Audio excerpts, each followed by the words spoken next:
G'day mate, welcome back to the channel.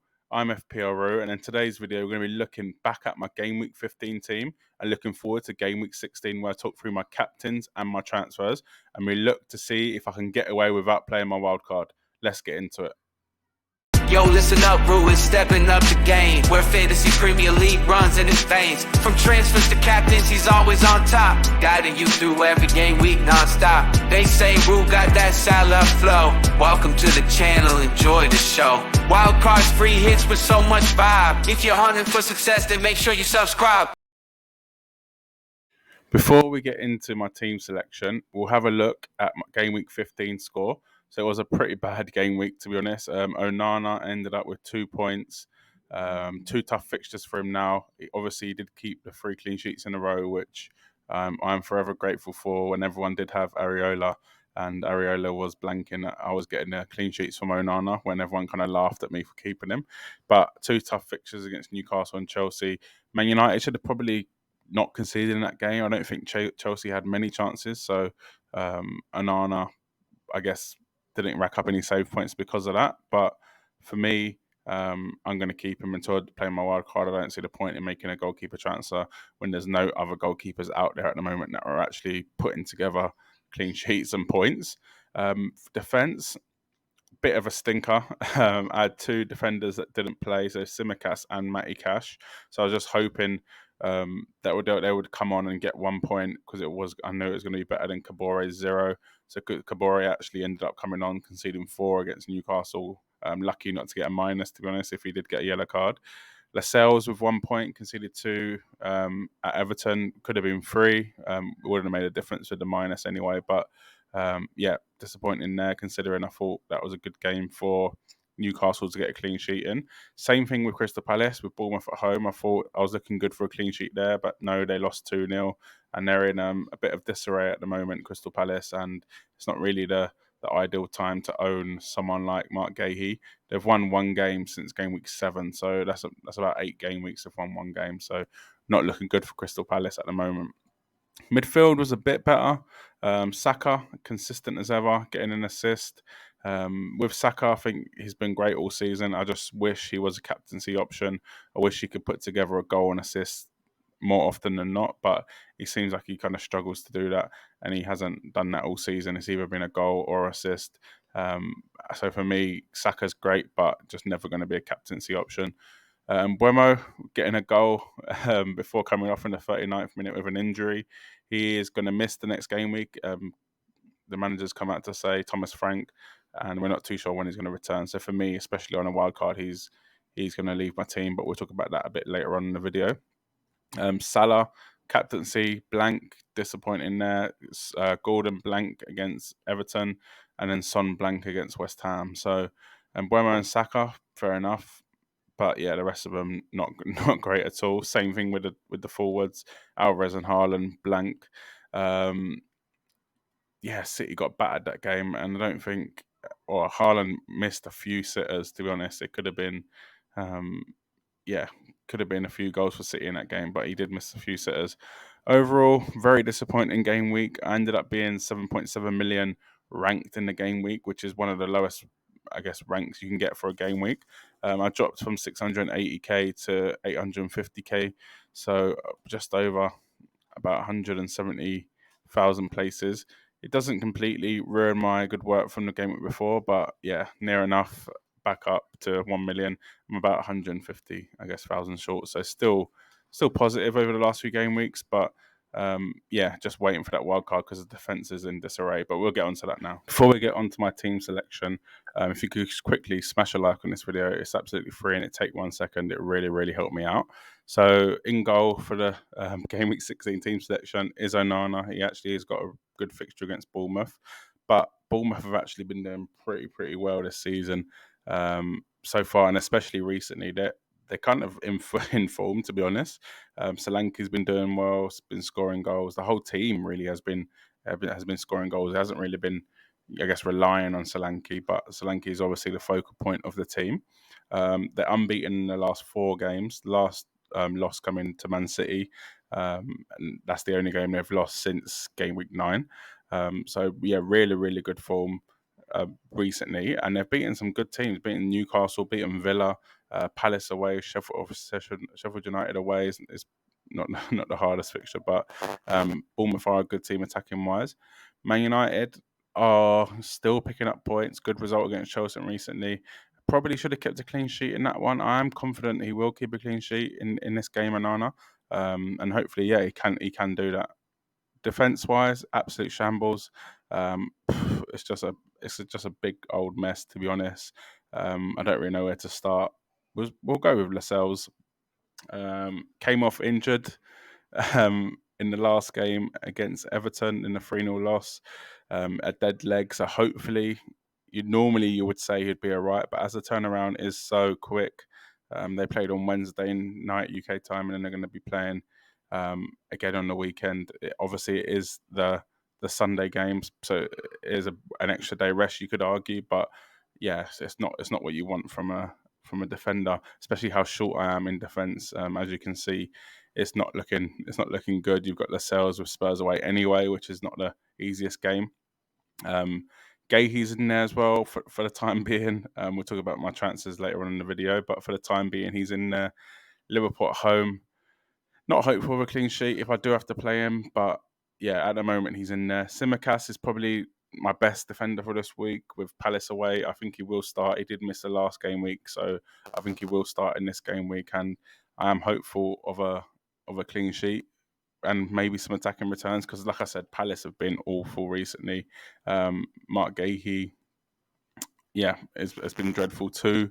They haven't kept a clean sheet since game week 11, and then before that, it's been a while. So I'm hopeful Liverpool to keep a clean sheet and to Tsimikas to get an attacking return. On the bench, I've got Matty Cash, who hasn't played in 2 weeks either. So with Arsenal at home, again, not the easiest fixture for me. I think he's got to go this game week. Again, we'll talk about that later on in the video, but I think it's time to go. Not only because he hasn't played in 2 game weeks, but the fixtures are tough for Aston Villa, and with me having my wild card, there's no room for me to hold on to players until their fixtures get better, or I just have to be ruthless. And with Arsenal at home, Brentford away, yes, Sheffield United at home in game week 18 is a good fixture, but if he doesn't play, it doesn't matter. So Matty Cash is going to be gone, and Kabore on the bench, who's kind of been my saving grace coming off the bench for his 1-pointers. It has got City next, and he's actually on loan for Man City, so he can't play. So yeah, defense is not looking good. Hopefully Lascelles can be fit for this game. If not, they'll have to play like their third, fourth, fifth choice centre back, which is not great. I guess Lascelles is their third choice. He'll probably be their fourth, fifth choice centre back. So not great. So hopefully Lascelles is back for that game, but I'm not hopeful for a clean sheet anyway. I think Spurs will score in that game. Like I said, Tsimikas is probably my only hope for a clean sheet, and if I do bring in any other player, they will be too. But let's go into the midfield where things are a little bit happier, but probably not. So next up, we have the midfield. So we'll start off with Mbeumo. So a player that I have literally just bought in 3-4 days ago. He's been injured, but luckily he did get that goal in game week 15. It's a real shame though, as he's got Sheffield United away next. So really good fixture for him. We've seen how poor Sheffield United have been this season and how many goals they do concede. So to not have Mbeumo because he's missing out with injury after just bringing him in is a real shame. It's unknown return date, but I reckon it'll be about 3-4 weeks. So especially me on my wild card, he is definitely gone. We'll talk about the options later on in the video though. Next up, we've got Gordon with Spurs away. Not the greatest fixture, but Spurs do concede goals, and I do fancy Newcastle to score in that game. For me, I actually fancy Spurs to win it though, not because I am a Spurs fan, but because Newcastle are playing Milan midweek for the Champions League game. If they need to win to have any sort of chance of going through, they also need to win to get Europa League, which I'm sure they'll want to do if they can't get the next round of the Champions League. So for me, it is a bit of a worry if even they're winning or the game's gone, and they might take off a few players in order to rest up for that Champions League game. Do I think Gordon will start though? Yes, I'd say around 85% sure that he will start. I think it is a big game for Newcastle. Spurs and Newcastle will be fighting for top 4 come the end of the season. And I think that Eddie Howe is gonna want to win this game, especially after the 3-0 loss to Everton last time out. For me though, I am a bit worried about the Fulham game, which is after the Milan game. Does it give them a bit of a chance to rotate? I know they can't really do that because of how many injuries they got, so they're kind of stuck with their best 11. But surely they can't keep playing every single game. So for me, I'm happy to play Gordon this game, and I think Newcastle will score, and potentially it could be Gordon. Saka, player that's kind of been ticking away nicely this season. He's only scored and assisted in the same game once. So other than that, he's just got one return, and that just kind of sums up his season. He's been very, very consistent, but never really had them massive hauls. He's only had one double-digit haul, which was that game where he did score and assist. It was against Spurs. He's got 5 goals, 8 assists. Would definitely like him to score more goals, but I can't really complain with how up and down this season has been, with how many injuries that there's been, with how many inconsistent players there's been. I'm thankful to have Saka in my team and to keep ticking away with them assists, with them goals. Son is another potential problem in this team. So he did come off with a knock against West Ham. He was seen in some discomfort on the bench, but that's happened to Son in the past, and we've seen him play the next game week. The only difference with this one is the next game week is 2-3 days away. So there's not really much time for him to recover. They're probably going to have one training session in between then, and that's about it. Maybe a recovery session. Do I think Son will play in this game? I think so, but it's definitely wait to hear Andrew's press conferences, which will be on Friday. So if you haven't already, definitely go check them out on Twitter, or over to my Twitter, and I will be retweeting them. Do I think Son will play though? I think he will. Do I think Son will score? I actually think he will, especially if Lascelles is out, which I don't want because I've got him in my team. But if Lascelles is out, they'll be playing their full 5th choice centre back, and it doesn't matter how solid Newcastle are as a team. If they're playing their fifth, 4th choice centre back, then they're going to be open, and I think Son can exploit that. And especially with I think there's a player that hasn't really been highlighted as a miss for Spurs. Yes, we know Van der Ven, Romero, Maddison, Udogie when he got his 1-game ban. But Pape Matar Sarr has missed the last few game weeks, and I think he's crucial for Spurs to have that solidity in that midfield with Basuma to drive the ball forward. I think they do miss that. Having Højbjerg there just doesn't really give them that from that Sarr gives them. So hopefully Sarr is back starting in this game. He did come on against West Ham, so hopefully he's back, and that does help Son. But in terms of injury, definitely keep an ear out to see what Ange Postecoglou does say. If he is out, then it does absolutely shake things up. I think if he is out, it'll probably be a wild card. I will be playing my wild card probably if Son is out, because that's 2 and Burmo's out. My defense is a shambles. Yeah, it'll be an absolute last minute wild card, but it definitely will be a wild card if Son is out. If you are interested, I will be doing a live stream on Saturday morning here in Australia, which is Friday night in the UK, around 10-11 o'clock. So definitely go over to my channel and hit that notification bell on for that video, because if Son is out, that is going to be a big video. It's going to be a wildcard video. So definitely go check that out and leave your questions in the comments of that video, and I will be answering them. But next up, anyway, we've got Salah, Palace away. I've said already, Palace have been dreadful the last few game weeks. Salah hasn't really done it. I'd say he's got 2 assists in the last 3, which for a player, that's maybe 7-8 million. You'd say, oh, that's pretty good. But Salah, 13.1 million, and then 2 of them games have been Fulham at home and Sheffield United away. So some of the best fixtures. And considering Liverpool have scored 6 goals in them fixtures, in them 2 fixtures, and Salah hasn't got any of them, it is a little bit disappointing. But I do think this game week is a game week for Salah. Like I said, Palace have been dreadful recently. Mitchell was out injured as well, the Palace left back. So obviously Salah plays on the right, so we'll be going up their replacement left back. And I think he can do damage in that game. But let's move on to them forwards. So next up, we've got the forwards. So Julian Alvarez and Erling Haaland, both with Luton away. I mentioned this on Twitter, but City are in very bad form. They haven't won since game week 11. So that's been 3-4, or it's been 4 game weeks without a win. They've drawn 3, lost 1. They've still been scoring goals, but they didn't score last time out against Aston Villa. So it is a little bit worrying, especially with Alvarez. We'll talk about him first. 1 assist in the last three, 2 assists in the last 7, 8. So it's not what you want. He started the season so well. Overall, he's got 4 goals, 7 assists, which is kind of Saka numbers. 1 goal short of Saka and 1 assist short of Saka, but that was mainly done in the beginning part of the season. Since probably game week 10, Man United away, he's only got 2 assists. So it's not the best returns from him. And if I wasn't on my wild card soon, he would definitely be gone. But with Luton away next and with a good home fixture against Palace at home, he's going to be staying in my team probably for the next 2 game weeks. Haaland, on the other hand, yeah, good fixture for him. People have asked potential triple captain. I don't think so. I think Luton are actually pretty solid at home. I know they conceded 4 against Arsenal, but I think they are pretty solid. They almost kept a clean sheet against Liverpool. They only conceded 1 against Spurs.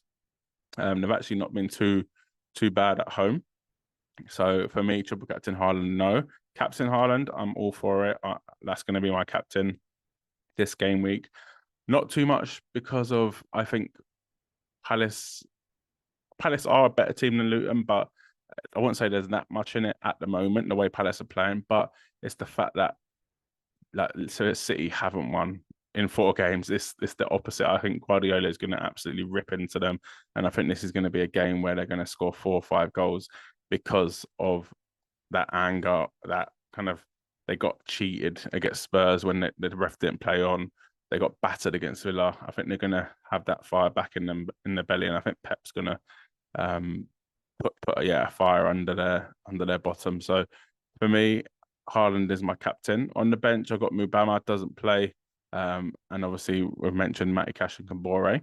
So as you can see, this team does need a few transfers. I've actually got 2 free transfers. Very thankful for that. Potentially a -4, but I don't really want to be doing that so close to playing the wild card. As I said, if Son is out, wild card is definitely going to get activated. But we'll move on to my potential transfers now. So as I've just mentioned, and Mbeumo is definitely out of the Sheffield United away game. He's probably going to be out for the next 2-3 weeks, and for that reason, he's gone out of my team. Especially as I'm on my wild card, there's no reason to keep him. If I'm going to be playing my wild card in game week 19 or game week 20. However, the options to replace him, there are a few. So I've got here Palmer. He's probably going to be my transfer just because of the fixtures for Chelsea. He's on penalties. He's very, very cheap, so it allows me to save money and maybe upgrade Matty Cash to someone else, someone a bit more, I wouldn't say secured for clean sheets, but someone a bit more attacking and actually plays football, actually plays and starts games. But for Mbeumo, there are a few options out there. Someone like Bowen, I do like the look of. Yes, the fixtures are not there, but for me, remember, I'm only looking at until game week 19 or game week 20, probably game week 19. So Fulham away, Wolves at home, Man United at home. So really, really great fixtures there for Bowen. The only thing that worries me is how attacking West Ham are. I don't think they're the most attacking team out there. We've seen against Spurs, they literally put 11 men behind the ball and countered, which is, absolutely fine. I don't blame them at all. They got the 3 points, but I don't think I want an attacker that from a team that does that. And even the games, they do look good on paper. Fulham away and then 2 home games, Wolves and Man United. Fulham have actually been on form recently. I don't think they're as bad as people say. Wolves as well. We know how good Wolves have been this season. And then Man United, who knows what Man United is going to turn up, but you can't really class that as an easy game. So for me, that kind of disregards Bowen because I am only needing him for the next 3 game weeks. Someone like a Luis Diaz or a Liverpool forward, I just don't think they have the fixtures. Palace away, United at home, Liverpool at home. So they're kind of ruled out. Someone like Sterling, Sterling's got the fixtures: Everton away, Sheffield United at home, Wolves away. Everton, no, it's not the easiest game. Neither is Wolves, but that Sheffield United at home game is a game that I'm really looking to target. Kulusevski is another option. I just don't think he is consistent enough. Newcastle at home, Forest away, Everton at home. Don't think he's consistent enough though. Diaby has been dropped the last few game weeks, so definitely not going to risk him putting him in my team, especially so close to the wild card. Kudus could be an option. Mohamed Kudus, the West Ham midfielder, he's been playing up front, but again, I'm not sure I like West Ham's fixtures.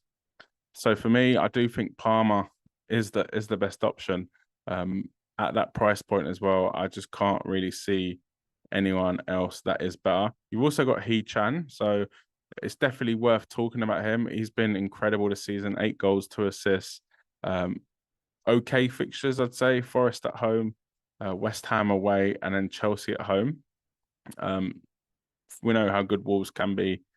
Well, they have been this season, to be honest. They've been, very good football inside. But the only thing is he's on 4 yellow cards, so that is putting me off a little bit. So I think that's why I will go for Cole Palmer at 5.4 million. I did miss his price rise, but that's absolutely fine. I can afford him still.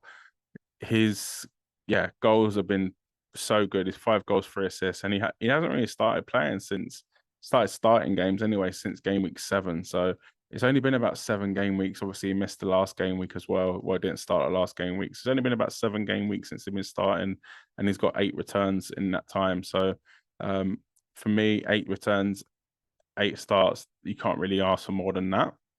By going Palmer, it does mean I have a bit more cash to upgrade Matty Cash. Pun definitely intended. The options are, I'd say, very limited in defence. Apart from Trippier and maybe Trent, I just can't see any good defenders out there. And even that, like clean sheet wise, yes, they're pretty solid, but I can't see it. To be honest, I can't see any other team that I think will keep a clean sheet. Even with Trent, the fixtures are not great for Liverpool. Newcastle, you could argue the fixtures are okay. Spurs away, though, you're not really going to be bringing him in with Spurs away, but then they do have 3 very, very good fixtures. So for me, Trippier is a potential option, but I then have to downgrade Palmer to a 5 million midfielder, which I don't think I want to do. So Trippier's out of the question. I have 6 point, not 6 point. I have around 6.3 million to spend. So there is a bit of money that I could go. But like I said, I don't think the premium options, I can't get there first of all, Trent and Trippier. But other than that, they're kind of 5, 6 million. I don't think there are any. I've actually got 6.6 million. So I could try and find 0.4 million and get to Trippier. But for me, it's not worth it. Making that -4 to get Trippier before Spurs away. So yeah, that's out of the question. Others though, you got Virgil, Van Dijk. Again, Liverpool's fixtures don't look good to me. Arsenal defender, conceded 3 against Luton, and the fixtures are tough. Aston Villa away, we've seen how tough Man City found it there. Brighton at home, Brighton, very good goal scoring team, and then Liverpool away. So not going there. Chelsea is the place I'm looking at. Reece James at 5.4 million. Obviously got the red card and was suspended for Brighton at home, but then he did come on at half time against Man United at home in the last game week 15. I am a bit worried why he didn't start that game week, but at the same time, does it mean he's going to start against Sheffield United and he's going to start against Wolves and he's going to start he's going to start against Everton, start against Sheffield United and start against Wolves. The only thing that does concern me is Chelsea have a Carabao Cup fixture in between them 3 fixtures. So are they going to want to prioritise that? Is James going to play in that and then be rested in the league? It's just a headache that I don't really want at this current stage of the season because the wild card is around the corner. I don't want to be having to think about what bench players I have in case Reece James doesn't play. If he gets injured, I don't want to have to deal with it right before the wild card either. I just want that I guess ease of mind, to be honest. I guess you want that throughout the season, but especially right before this wild card, I don't want to be having to think about taking out a player I've just bought in because I've literally just done that with Bowen. I've just done that with Mbermo out of no fault of my own. With Reece James, you're kind of asking for it with his injury record, with his, I guess, Poch trying to manage his minutes. Another option is to double up on the Newcastle defense, but like I said, Spurs away, it's just not for me. I don't think that's a smart move to do that. Pedro Porro, though, is definitely another player I am looking at.